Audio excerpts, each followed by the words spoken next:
Tasty mutton dum biryani ಹೇಗೆ ಮಾಡೋದು ನೋಡೋಣ. ಒಂದು ಕಡಾಯಿಗೆ ಸ್ವಲ್ಪ ಮೊಸರು, ಗರಂ ಮಸಾಲ, ಅರಿಶಿಣ, ಖಾರದ ಪುಡಿ, ಉಪ್ಪು ಹಾಗೆ ಕ್ಲೀನ್ ಮಾಡ್ಕೊಂಡಿರೋಂತಹ ಮಟನ್ನು, ಕಾಳು ಮೆಣಸಿನ ಪುಡಿ ಹಾಕಿ ಮ್ಯಾರಿನೇಟ್ ಮಾಡಿ ಇಟ್ಕೊಳ್ಬೇಕು. ಹಾಗೆ ಒಂದು ಕುಕ್ಕರಿಗೆ ಸ್ವಲ್ಪ ಎಣ್ಣೆ, ಹೋಲ್ ಸ್ಪೈಸಸ್ಸು, ಈರುಳ್ಳಿ ಹಾಗೂ ಟೊಮೊಟೊ ಹಾಕಿ ಚೆನ್ನಾಗಿ ಫ್ರೈ ಮಾಡ್ಕೋಬೇಕು.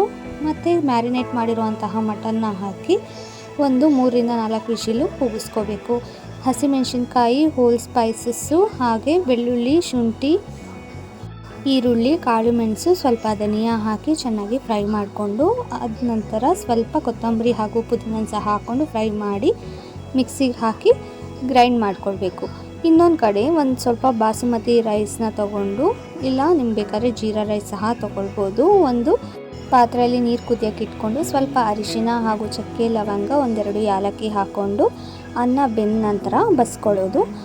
ಅದಾದ ನಂತರ ಬೆಂದಿರೋ ಅಂತಹ ಮಟನಿಗೆ ಆಗಲೇ ಪೇಸ್ಟ್ ಮಾಡ್ಕೊಂಡಿರೋ ಅಂತಹದನ್ನು ಹಾಕಿ ಚೆನ್ನಾಗಿ ಫ್ರೈ ಆಗಿದ ತಕ್ಷಣ ಸ್ವಲ್ಪ ಬಿರಿಯಾನಿ ಪೌಡರ್, ತುಪ್ಪ ಹಾಗೂ ಉಪ್ಪನ್ನು ಹಾಕೋಬೇಕು. ಆಗಲೇ ಬೇಯಿಸ್ಕೊಂಡಿರೋ ಅಂತಹ ರೈಸ್ನ ಸಹ ಹಾಕ್ಕೊಂಡು ಚೆನ್ನಾಗಿ ಮಿಕ್ಸ್ ಮಾಡಿಕೊಂಡು ಸ್ವಲ್ಪ ತುಪ್ಪ, ಕೊತ್ತಂಬರಿ ಸೊಪ್ಪು ಹಾಕಿ ದಮ್ ಕಟ್ಟಿದ್ರೆ ರುಚಿಯಾದ ಮಟನ್ ಬಿರಿಯಾನಿ ರೆಡಿ ಆಗಿಬಿಡುತ್ತೆ.